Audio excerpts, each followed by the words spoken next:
everybody, and welcome to a special Christmas Day edition of the KFS postgame show.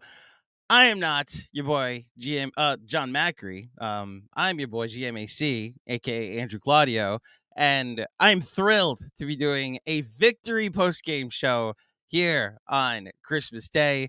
One that I don't think a lot of us had much confidence that they would actually be able to do, but the Knicks come away with a victory, 129-122 over the Milwaukee Bucks.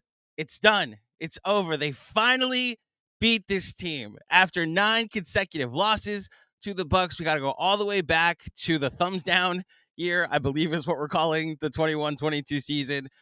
We got to go back to the beginning of the We Here season, to the last time they beat them at Madison Square Garden. And the New York Knicks walk away with a W on Christmas. And this may just be a theme that we have to keep remembering going forward, because I said this after the Lakers game in the middle of the night with Sean. Every single time the sky starts falling with this fan base, anytime we start to have doubts with this team, the season's over. They lost to Utah, win 3 out of 4. They're never going to beat the Bucks. They're not on the same level. And look, they had to work today, and the Bucks also finally started missing shots. But, John mentioned it in the postgame the other day. Wouldn't surprise us if they were 0-10 against the Bucks and the Celtics, but 45-27 against the rest of the league. Well, guess what? Not going to go 0-10 against the Bucks and Celtics this year. They're at least going to go 1-9 this year. So we'll see if they can get a win against the Celtics, and you'll take it. But this is where I'll echo our good friend and our X's and O's expert, Benji, where he said, just get 1 of 2 from Milwaukee, and you're sitting pretty, in this 2-game stretch. And then the Knicks did it. And they did it in the way that they've come to be expected to win a ton of games. And we're going to go through it in just a little bit. But I'm just very proud of this team. It's very tough to beat the Milwaukee Bucks. I understand the Bucks finally started missing threes. They were 13 of 42 from 3 today. Listen, that's a normal thing. Teams are not supposed to hit 50% of their threes that often. So we finally got to see how beatable the Bucks can be, or how close this game can be when the Knicks are going up against a team that isn't unconscious from 3. And look, down the stretch in the fourth quarter, when I thought the Knicks were going to let go of the rope, the Bucks had some good looks, and they finally missed them, because that's happened sometime. It's a make or miss league. And I thought the Knicks defended enough in this game, obviously scored enough in this game. We'll talk about the individual performances throughout, but it is a joyous Christmas post-game show here at Knicks Film School, and I'm happy to take you through however long you want to stay with me, because we've got some sponsors to get to in just a little bit. But I'm just very proud of this basketball team that we all root for, and we're gonna have some fun on this post-game. Obviously, you can tell I look a little different. I'm using a new microphone. Shout out to I'm sporting some Christmas presents.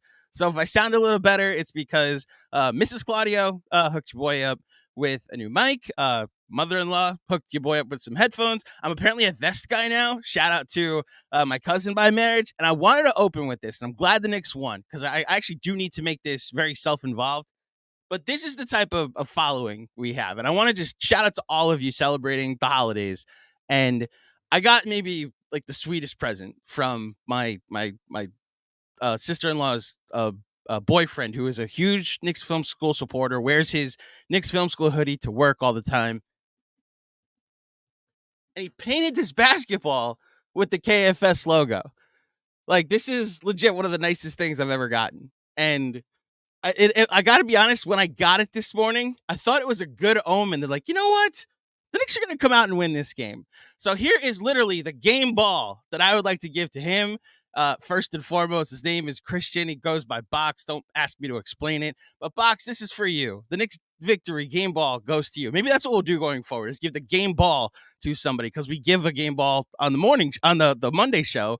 We're going to start giving the game ball at the post-game show too.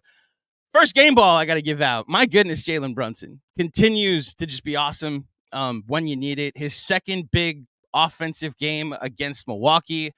We should say in the last 2 games, his third good offensive game against Milwaukee. I thought down the stretch, specifically in that third and fourth quarter, every time they need a bucket, they went to Jalen Brunson, and he got it. That fourth quarter barrage at the end when Milwaukee cut a 13-point lead down to 6, I was terrified. And guess what? Jalen Brunson to the rescue with a couple of big buckets, got himself to the line, was able to get that big rebound off the RJ miss at the end. Jalen Brunson finishes with 38 points, 4 rebounds, 6 assists.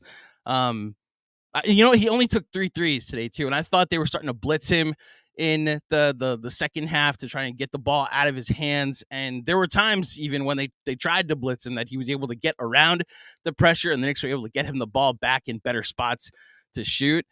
Just an outstanding performance from Jalen Brunson today. We just continue to be very lucky that he's on our basketball team. The next shout out / game ball that we're gonna give out today.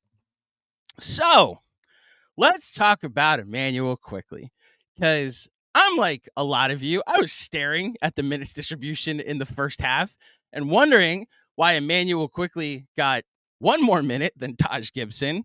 Now, I like to look at the minutes in a way that, like, the centers I don't factor in. Like, Taj is literally just there to give Hartenstein a breather.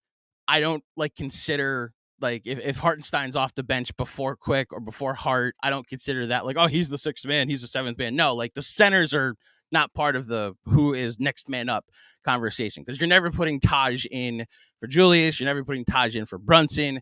It's very much the centers are interchangeable, and then everybody else, Hart can sub in for a 3 or a 4, Quickly can sub in for a 1 or a 2. They should be somewhat interchangeable. So I usually don't do this, where I look at I'm literally sitting there with a stopwatch counting the minutes, but I could understand why Emmanuel Quickly only played 8 first half minutes.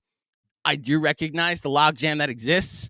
I thought RJ played a really good game, and I was actually fine with him not playing most of the late third and all of the fourth quarter, because I thought they needed Emmanuel Quickly to stay in the game as much as possible. In fact, Quickly got pulled in the final 3 minutes, and I understood the move. The Knicks needed some size down the stretch to defend Dame and potentially them going off. The move didn't work. He went to RJ. If you're going to put in a defender, you probably should have put in Grimes, but you went with a guy with a little more game experience. You put a vote of confidence in RJ, and you pulled Quickly with the final 3 minutes. And the Bucks immediately went on an 8-0 run. The point I think a lot of people have been making, a lot of smart people have been making, regardless of the logjam, regardless of the mouths that you have to feed, 22 minutes for Emmanuel Quickly is just too few. It's just every time he's on the court, good things happen. And somehow we found 31 minutes for Josh Hart, who is just as impactful. Maybe not as on-ball impactful, but you look at the on-off splits in the lineup data, when Quickly and Hart are in the game together, they're awesome. And I think they go hand in hand, because while Hart and DiVincenzo is great, if you wanted to make that point, Quickly and RJ are great together. Quickly and Brunson are great together. Their best, I think, 2-man combo as far as impacting winning is Josh Hart, Emmanuel Quickly. And Emmanuel Quickly today in 22 minutes had 20 points on 10 shots. There's this stretch in the late third quarter where the Bucks go on a 9-0 run to cut it to 77-73.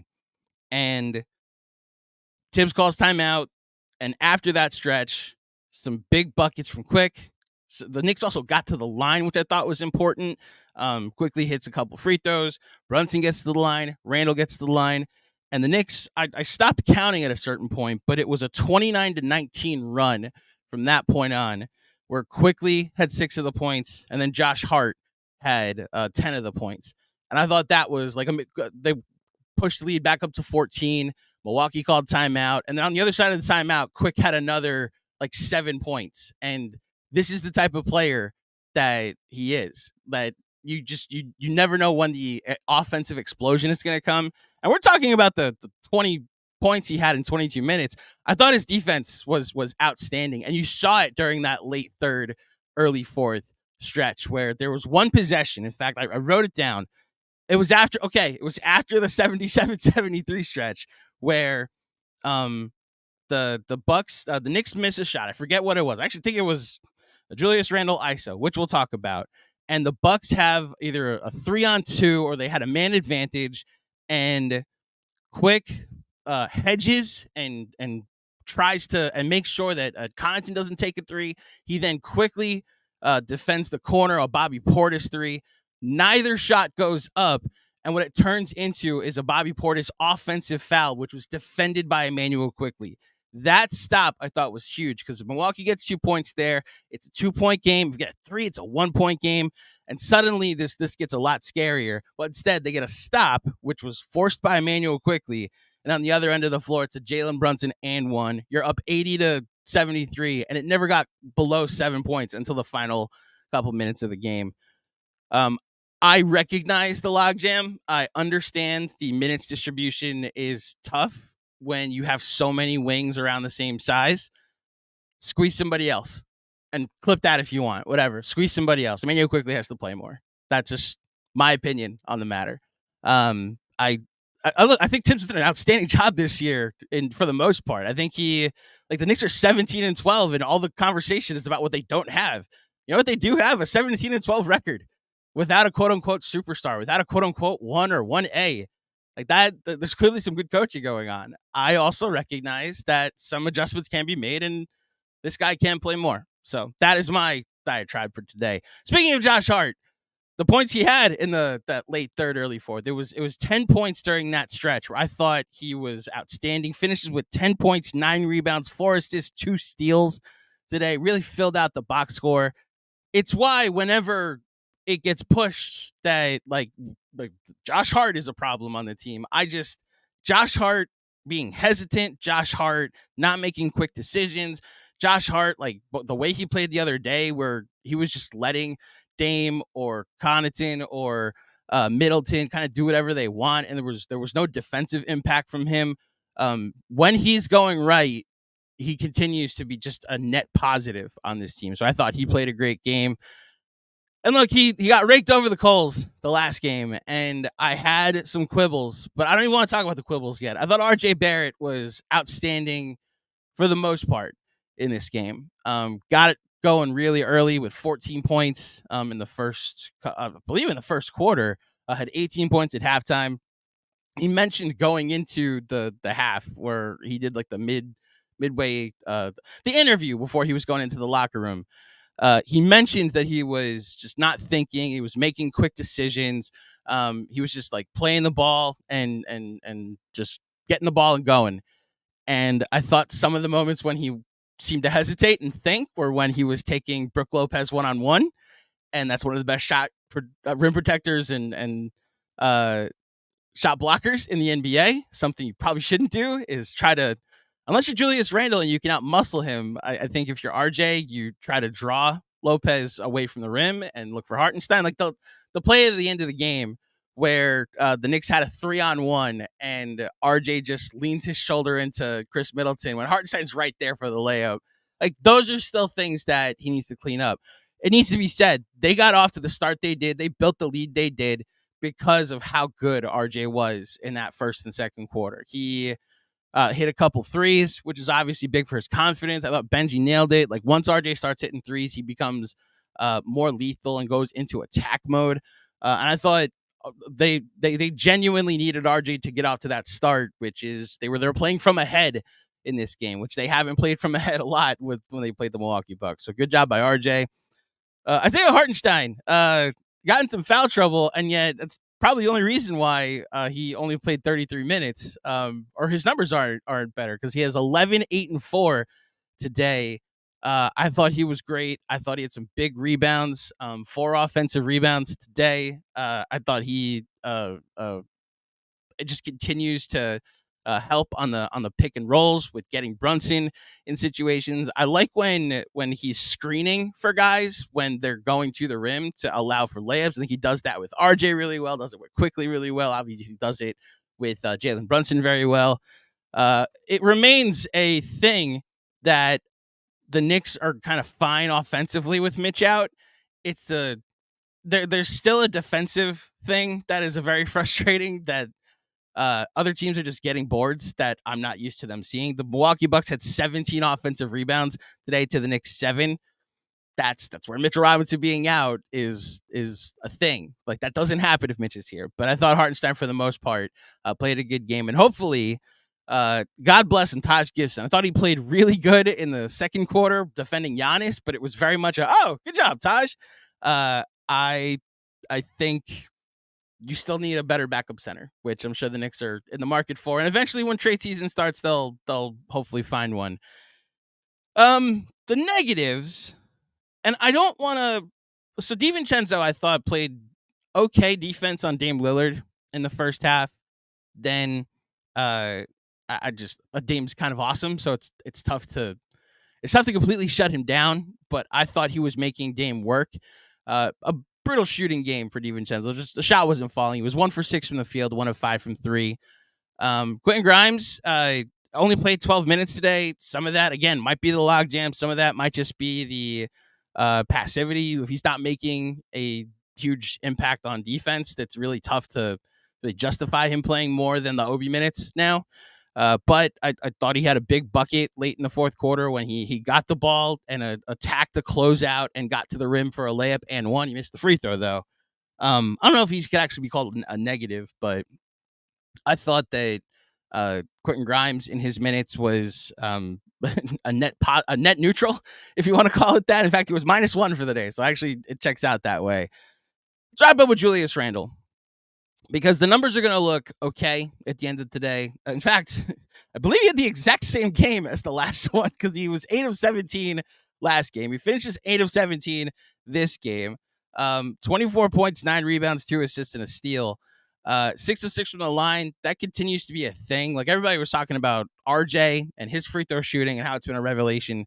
Julius is like 26, or maybe even better, 26 of 27 from the free throw line over the last good bunch. He's shooting like 90% from the line over his last couple weeks, I believe. Someone fact checked that for me, but I know Julius Randle is like actually found a free throw stroke. He was shooting in his 60s for a while, and that's just astronomically gone up. Here's the thing about Julius. They're matching his minutes with Giannis, so I give him empathy and some grace in some of the offensive decisions and some of the times he can just hijack possessions. I tried to pay attention today to how often he was forcing it and how often he was just like waiting for stuff to happen. And what I mean by that is like waiting for the double to come or seeing if the double was going to come over. And that's when he would make his move to either try to get to the middle or try to pass out for a 3. I think you saw it in the fourth quarter. He was able to find guys when they were bringing the double. Then there are a couple moments when he's matched up against Giannis, an intelligent defender that knows Julius is waiting for the double.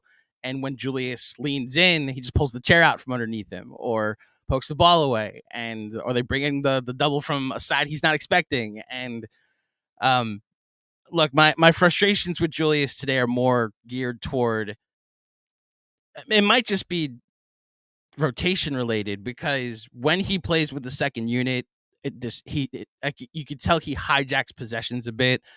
It gets really difficult when you see how the offense moves, like the pace we're talking about when Josh Hart and Emmanuel Quickley are in, right? And when everybody's sharing the ball, why Quentin Grimes wanted to go play with the second unit. And then you look at Julius in the game, and there are full possessions where he gets the ball and nobody gets it back.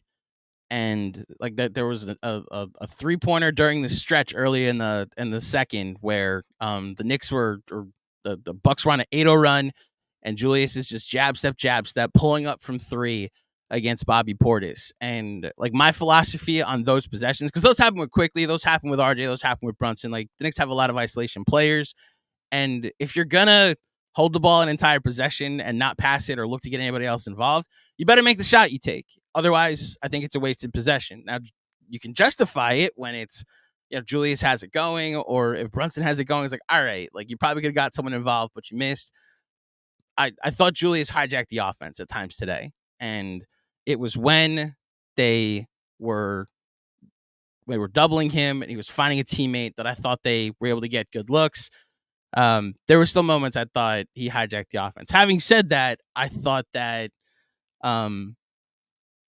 Julius, it's tough to say he played Giannis well. I thought he made Giannis work.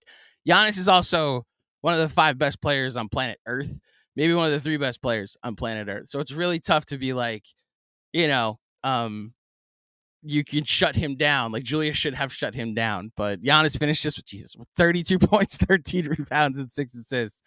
Yeah, I it's tough to complain about Julius today. There were just moments where you see what the offense looks like when he's not the focal point of it. And you can understand why so many people are frustrated with him. But 24 points, 9 rebounds on 17 shots is what it is. It's a productive day. So I think that really should be the takeaway. Like, this is a productive win for the Knicks. This is an important win. Whether it's just tough for a team to win 9 games in a row or 8 games in a row like the Bucks were. It's tough to beat a team twice on their court in a span of 3 days like the Bucks were trying to. With that being said, it's still like a big win for the Knicks, who now, like, I don't think the Heat are going to lose today because they're playing the Sixers, who are once again have Joel Embiid running from the smoke. But I mean, the Knicks are still in the mix in that 4-3-4-5 or 4-5-6 spot. Like, the sky has not fallen. That continues to be my takeaway about this early stretch. Every single time the blueprint seems to get questioned after a Knicks loss, we look up and it's like, oh no, they're right in the mix with like an Orlando Magic team that's overachieving, and a Miami Heat team that has Jimmy Butler and like made it to the finals last year. Like they're still in a range where like you could consider this to be a successful season. And we'll see. They have this OKC game on Wednesday that OKC is going to be playing a back-to-back in which they play Minnesota on Tuesday and then play the Knicks the next night. Then they go to play this Orlando team, and then they reunite with Obi Toppin on Saturday to wrap up 2023. A reminder to all of us this holiday season to stop doubting this team, because every single time they continue to show us that that they're capable of winning games that we're not expecting them to win. And I'm glad they got this today. Happy holidays indeed. Okay. We have some sponsored segments to get to. First of all, the return of our good friends at AG1. Shout out to AG1. This is your daily dose of athletic greens. They give you energy throughout your day. You take some supplements in the morning. You take it with water. You can mix it with something else, whether it be like I have Red Bull in mine right now. But shout out to the fine folks at AG1. You could try AG1 and get a free 1-year supply of vitamin D through K2 and 5 free AG1 travel packs with your first purchase. Go to drinkag1.com/film school. That's drinkag1.film school and take advantage of this promo code. I'm going to make the drinking game today just Christmas. If you wish me a Merry Christmas, I'll wish it back, and we'll wish a shout out to our good friends at AG1. So, thank you to everybody that's tuning in. I see we got over 400 people watching live. I greatly appreciate it. And so do the fine folks over at Prize Picks, because we are once again sponsored by Prize Picks, specifically our betting and sweating segment that we do online on Twitter. We'll get to our picks in just a second. If you would like to participate in the promo we have going on, go to prizepicks.com/KFS and use promo code KFS for a first deposit match up to $100. That's daily fantasy sports made easy over at Prize Picks. So let's look at our Prize Picks for today. So we start with my prize pick today, which was Brook Lopez over 5 rebounds. And Brook Lopez finished with grand total of 6 rebounds. So I hit the over by the skin of my teeth. So thank you, Brook Lopez, for hitting that. Sean with the W believed that RJ reads his tweets. I believe it's actually famous that RJ doesn't, but Sean knows Twitter better than I do. So maybe that is a thing, that RJ reads his tweets. RJ, he went with an RJ prop over 24 points, rebounds, and assists. And RJ had 21 points, 6 rebounds, 1 assist, which is the over. So shout out to Sean for hitting his over in betting and sweating. XJ, this is becoming old reliable for him, went with Isaiah Hartenstein over 11.5 points and 11.5 of rebounds and assists. Isaiah Hartenstein finished with 8 rebounds and 4 assists. So the over hits. Shout out to XJ. Congratulations. You hit for today. And then drum roll, please. Did we hit the over? Mensa went with Bobby Portis over 21 points and rebounds. Bobby Portis finished with 12 points and 9 rebounds. Bobby Portis has hit 100 threes against the Knicks. Had a great game the other day against the Knicks.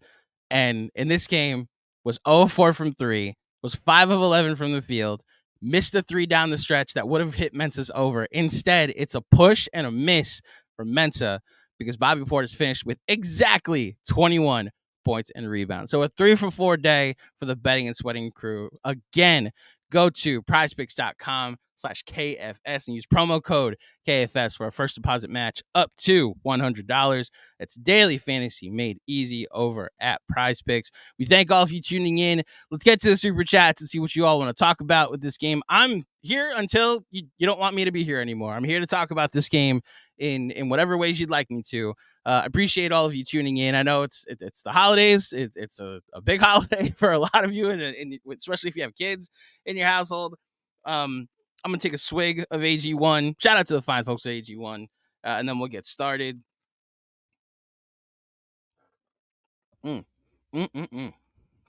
Okay, let's get to it.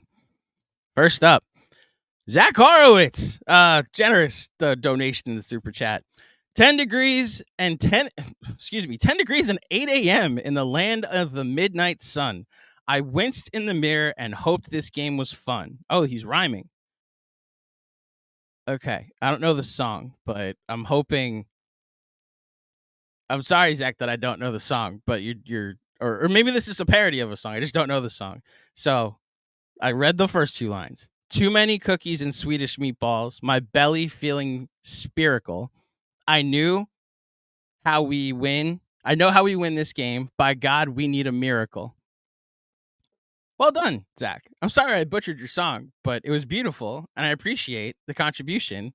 You have another one. A big cup of coffee, a bigger Bloody Mary to get my fix.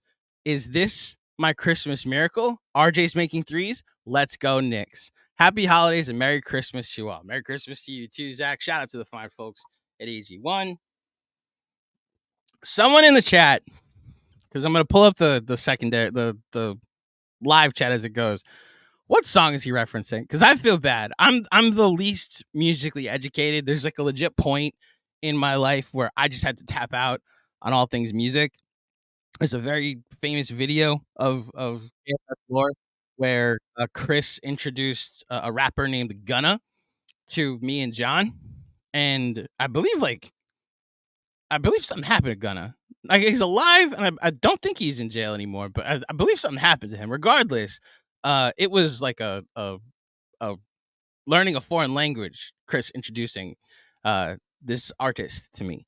So someone tell me who Zach is referencing. I appreciate you, Zach, and Merry Christmas to you too. Robert Cross, Merry Christmas to all, even you Star J haters. Merry Christmas to you, Robert. Hashtag 53 wins. Shout out to AG1. So can we keep it somewhat 100 here today? Because the sentiment the other day was that, like, RJ's just a role player. Why are we dedicating so much time to a role player for having a bad day when our stars potentially had a bad day? Why aren't we talking about other role players that had a bad day? So if RJ's just a role player and we can't attack him too much when he has a bad game, we also have to acknowledge a role player had a good game today. Like, we can't then overreact and divert right back to Star J, Robert, okay? However, enjoy your fun. RJ had a good game. Shout out to him. Or good job to RJ is what I will say. People got mad that we kept saying shout out the other day. So good job, RJ. A role player on the Knicks that had a very good game. And Merry Christmas to you, Robert. Harry Donert. Oh, I should have. Oh, you technically didn't. You said Merry Knicksmas. I'm going to accept it and say shout out AG1. And shout out to you, Harry. Here I am saying shout out again. It's a default, people in the comments. I apologize. Anthony Sixto, thank you for the contribution. Statement win. Oh, that's right. The Knicks had no statement wins a week ago, and they're 4-2 since they were having their season end and had no statement wins. So good job by the Knicks. especially with Mitch out. Dante DiVincenzo and his defense in the first half was such a spark. Hit on that, and I agree. Almost everyone gave what was needed from them. Brunson is a dude. I wholly agree. Very much a team win. And when the Knicks when the Knicks have like their guys contributing the way they were today, it's very easy to see why people get excited about this team. This should be the conversation about the Knicks. That they're a deep team that has a very low floor when all of their guys are very high floor when all of their guys are clicking. So good job, Anthony. Will Oliver, holy Christmas miracle. Merry Christmas, KFS fam. Thank you, Will.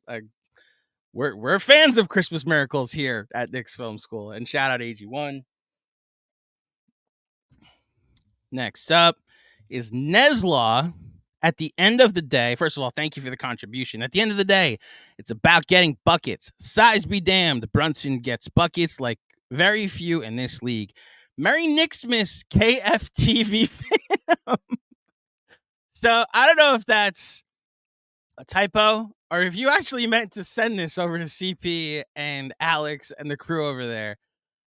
Listen, Alex is a good close friend of mine. We chat often, especially as Jets fans. I'm JD and I go back a couple years in the DMs, and CP, I mean, he remains the standard setter for all of us trying to do content out here. So yes, Merry Christmas to the Knicks Fan TV crew over there. I have no idea if they're doing a post game show or not. But salute to you guys. And I don't think the Giants play today. So I'll even say it. I hope the Giants get a victory for you guys, especially since the Jets won yesterday, and I kind of need you guys to win to justify the Jets winning. So that way the lottery or the draft order can be what it is, and the Jets can jump them again. So, but thank you, Neslaw. And I agree. The discourse with Brunson this week, or last week, I should say, it borderlined on annoying. And I think Jeremy and John, I thought, talked about it very eloquently, that it's less about what Becky Hammond said about Brunson, which is like a throwaway line, he too small, right? Like a response of he too small, right? Why is that the conversation? Like what he isn't. Like, let's just talk about what he is. Like there's a stretch that NFL Live, I believe, is the ESPN show. There's segments that they do where Ryan Clark and Dan Orlovsky will go up in front of a big board and look at all 22 film, and a casual football fan can watch it and get more information and knowledge and a legitimate education on things that like I don't pick up on. I didn't play football, so I don't pick up on like who's the mic in this set, what personnel are these teams in, what is a quarterback seeing when they come to the line of scrimmage, why do quarterbacks audible into certain sets. And I think that show does things really well. Whereas the ESPN Daily Show it's outrage, and it's sowing division, and it's very frustrating, especially since I think Becky Hammond is an intelligent talker and knower of basketball. Kendrick Perkins has been to the finals a bunch of times, played with the PGA Tour in Boston, and played with like KD and Russell Westbrook and James Harden at OKC, and played with LeBron James and Kyrie Irving during their finals runs. And we're asking him to give hot takes. So it's so much less about like the what of it all. It's the why. And look, this is probably going to be a thing the rest of the year, where we just acknowledge that despite Brunson's size, he still gives anybody buckets. It was so impressive that he was able to get to the rim. And while I'm watching RJ struggle to get shots over Brook Lopez and like quickly get to the rim and then quickly turn around because he's afraid to get his shot blocked by Brook Lopez, and I'm watching Julius struggle, and I'm watching Brunson get to the rim and have no issue getting a shot over Brook Lopez, that especially when he's getting shots to fall. So go send that, Neslaw. He remains a bucket. Jessica, thank you for your contribution. You got what she doesn't know that John's not hosting. You got what you asked for in the Substack chat, John. I hope you're having a great holiday. A better game from RJ and Grimes. Superstar equals Brunson. Let's go Knicks. I'll relay that to John. Jessica, thank you for your contribution. Greatly appreciated. Oh, Nesla, I just saw your comment. Nesla corrects. He meant KFS. Knicks got me scatterbrained. Hey, the end of that game got me a little scatterbrained, so I completely agree. Thank you, Nesla, and happy holidays to you. Hamdi M, thank you for the contribution. Brunson constantly reminding us who he is. Also, I love when IQ plays with a quicker pace and not over dribbling. Changes his game. Merry Christmas, everyone, and thank you, Knicks. Shout out to the fine folks at AG1. I think part of IQ playing with the pace he had today, at least, again, goes to Josh Hart.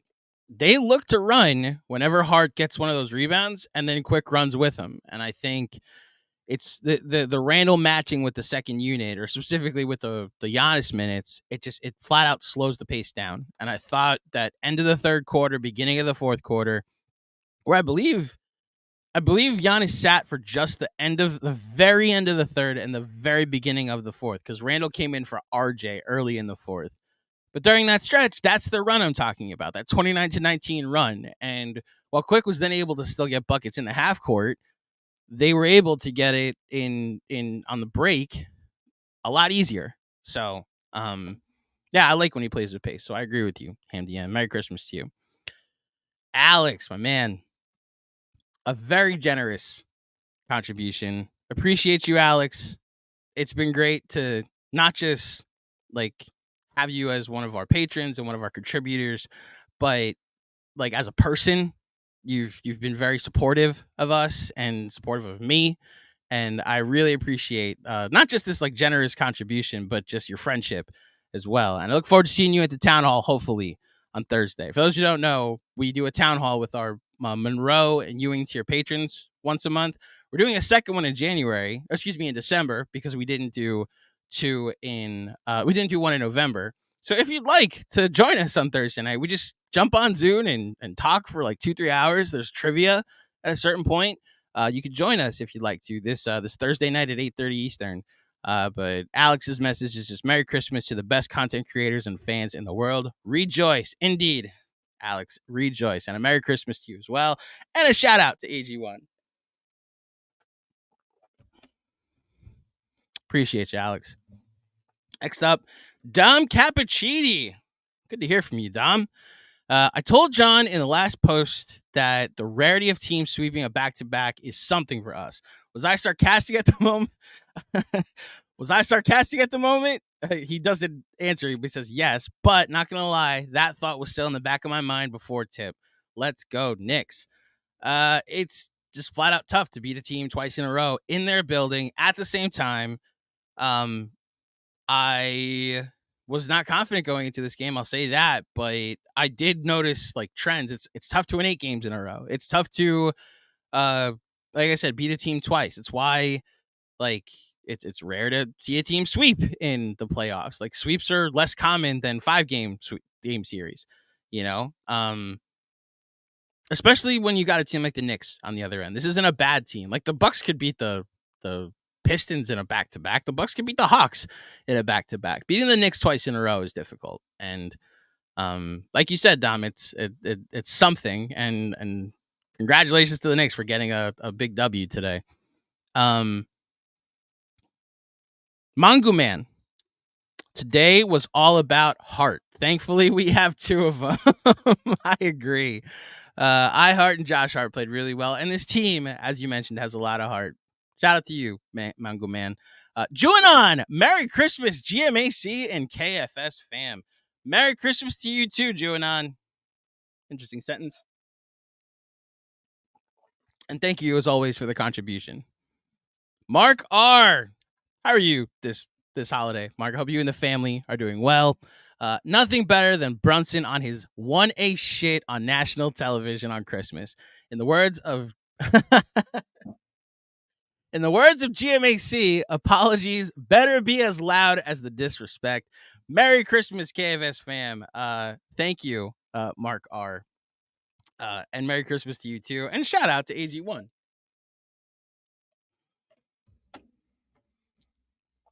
Next up, Jay Berg. Brunson's all-star status confirmed on national TV. Yeah, John and I have on the schedule in January to do a Patreon pod where we're gonna go through our now as of now all-star teams. We did our as of now all NBA teams, and I couldn't find a place for Brunson. In the East, in fact, I'll do what John does. I'll go through the East real quick and just name the guards that I think are locks. So, okay, we're saying we think are locks, right? So if you're saying there's going to be 2 starting guards, 2 backup guards, maybe 1 more guard gets to go, 1 to 2 more guards, 2 to 3 more guards get to go. So 5 total guards, we'll say, right? So I think Dame gets in. I think Tyrese Maxey gets in. The way things are going, I think Derek White is there. Donovan Mitchell, Tyrese Halliburton. I'm just going to say names. Donovan Mitchell, Tyrese Halliburton, and then Brunson. You know, if the Knicks are the 4 seed, I don't think it's actually questionable that Brunson gets in. Especially if they're still hovering around this stretch, these 4 teams, the Knicks, the Magic, the Heat, the Cavaliers, if they're still like toward the top of it and they're not like an 8 seed, like the Pacers are going to get it because of what Halliburton did for the first like 2 up until the in-season tournament. And like, he's still being great, but they're just like figuring out ways to cover that team that are making other teams play. But yeah, Brunson's in. Now that I think about it, Brunson's in. He's too much of an engine on a team that's going to be around the 4 seed for him not to get in. So I think Brunson's a lock now that I look at it. It's just going to be a question of how many Celtics you want to reward, how many Sixers you want to reward, how many Bucks you want to reward. That I think is where Julius potentially loses his spot. But yeah, if I had to go with my 5 guards, Brunson, Dame, Halliburton, Brunson, Dame, Halliburton, Donovan Mitchell, and I'll throw Tyrese Maxey as the 5th one. There will be a campaign for Derek White. I'm just going to throw that out there. There will be a campaign for Derek White. But you know what? We have some say over this. If you would like Jalen Brunson to go to the All-Star game, go to NBA.com and vote for him right now. Let's get him in as a starter, as Alan Hahn has said to us before the season. We are New York City. We should be able to get Jalen Brunson at least in like the top 5 voting for All-Star. And then we can make sure that he's an All-Star this season. Thank you, Jay Berg. Ryan Shepherd, JB, JR, IQ, not bad at basketball. Happy holidays. That lineup this year has been cooking, especially when you add Josh Hart. I've talked about this a ton. Like the lineup data just shows their best lineup is any center, Jalen Brunson, Josh Hart, Emmanuel Quickley, Julius Randle. Like Benji put out a poll yesterday of what lineup you would want to see start, and he put 4 different ones out there. The one I voted for were those 5, like the 4 I just mentioned, and Isaiah Hartenstein. I know that means RJ goes to the bench. I know that means DiVincenzo goes to the bench. And it's less about wanting to see them actually be the quote-unquote starters, but the way Tibbs does his rotations, you know that the most minutes are going to be from those starting 5. So how about we start games with our best lineup? How about we start the 3rd quarter with our best lineup? So that's where I go with that. I think that 4-man combo with a center has to be the most used lineup each game. Thank you, Ryan, for the contribution. Greg Moran wins against the Bucks are excuse me, let me reset. Wins against the Bucks.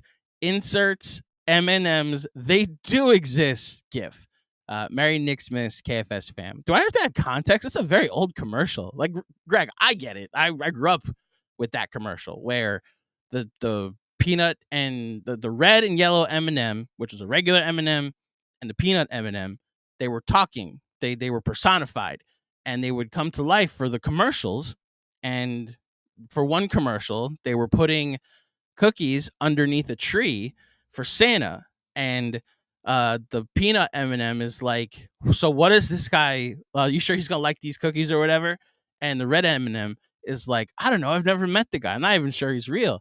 And what happens is they bump into Santa, who's putting presents under the tree, and they all yelp. And the red M&M goes, "Ah, he does exist!" And Santa then goes, "They do exist," and they both faint. And then the yellow M&M, the peanut M&M, goes, Santa, and the end of the story by M&Ms. So I don't think that commercial. Juan Cruz is in the chat saying that that's commercial still a thing. Gotta be honest, Juan, I don't watch commercials anymore because cable is not really a thing, and the internet. Like I'm usually checking Twitter during commercials. So if that commercial's still a thing, shout out to M&Ms. I got my wife so many peanut M&Ms for her stocking because it's like her guilty pleasure. So there will be plenty of M&Ms, hopefully not personified, being consumed by the Claudio household. But thank you, Greg, for a reference to a very classic commercial. Appreciate that. Jessica, again, I agree with Mark R. Nice to see Brunson tear it up on national TV. I hope Becky enjoyed the game. He is small, but he is mighty. Let's go, Knicks. I agree. I just co-sign 100%. I said my part about ESPN and the Becky Hammond of it all. That is going to be a thing, that the disrespect of Jalen Brunson is just not longer going to be tolerated by this fan base. And rather than talking about what the Knicks aren't, let's talk about what the Knicks are, which is a very good basketball team with a very good first option. And we'll see what where that eventually leads them. But I think it's a place where they haven't been a lot lately. So I appreciate that. Thank you, Jessica, for the contribution. Brian Mullaney with the contribution. Appreciate you. Peace to all on this joyous day from Vermont. I hope Vermont is nice this time of year. I hope my parents love going up there for vacation. It's funny, a lot of New Yorkers, I don't know if you know this, usually migrate south when it's time for them to retire. And a lot of my friends and parents a lot of my friends' parents have migrated to Florida or a Carolina or two. And my parents will probably do the opposite and head up to New England. And Vermont is like, there's this one town in Vermont that has like one traffic light that they love to go to. So I don't know if that's where you are, Brian, but salute to you and to all the people in Vermont watching today. He also adds, love the efforts of the KFS team. Merry Christmas. Merry Christmas to you too, Brian, and shout out to AG1. Oh, okay. So we gotta I'm gonna go to Zach's, but so Ja So Focus is in the super chat. His first one is, glad you're still on. Let me get these off. Upside down face emoji. So you clearly have more coming. That's what? Anyway, I'm gonna give you some time, Ja. I'm gonna answer Zach Horowitz's super chat, and then I will give you time to get your super chats in. So thank you for the contribution, and I'll give you a couple minutes. Zach Horowitz, watching Saturday, I had the thought we need a good RJ game to beat these guys. He matches up well with most of them. And it was a Christmas poem, bro. I don't know Christmas poems, Zach. I'm sorry. Between Jessica throwing Grateful Dead lyrics and Busy putting Joe Budden lyrics, I thought the thing was we put song lyrics in the super chat. So I apologize that I didn't recognize the Christmas poem, unless it was just off the top of the dome. It's not like you were parodying a Christmas poem. You just made your own, which in that case, it was outstanding, Zach. In fact, you know what? Ja, you're getting lucky. I'm going to go back and read Zach Horowitz's original poem so we can get it correctly. So this is a poem courtesy of Zach Horowitz. We're going to call it Knicksmas Miracle.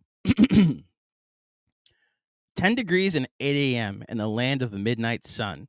I winced in the mirror and hoped this game was fun. Too many cookies and Swedish meatballs, my belly feeling spherical. I knew how we'd win this game. My God, we need a miracle. A big cup of coffee, a bigger Bloody Mary to get my fix. Is this my Christmas miracle? RJ making threes? Let's go, Knicks. Okay.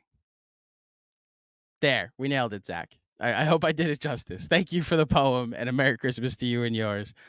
Jaso Focus with 2 in the super chat. I'm gonna assume this is all of it, but if not, I'll give you some time. First, he says, shout out to our coach for recognizing that he needed to exploit the RJ matchup instead of relying on both Julius and Jalen Brunson to start.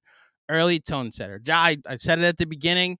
RJ, I didn't say it was potentially part of the game plan, but RJ got it going to start hitting those 2 big threes. I thought put him in attack mode.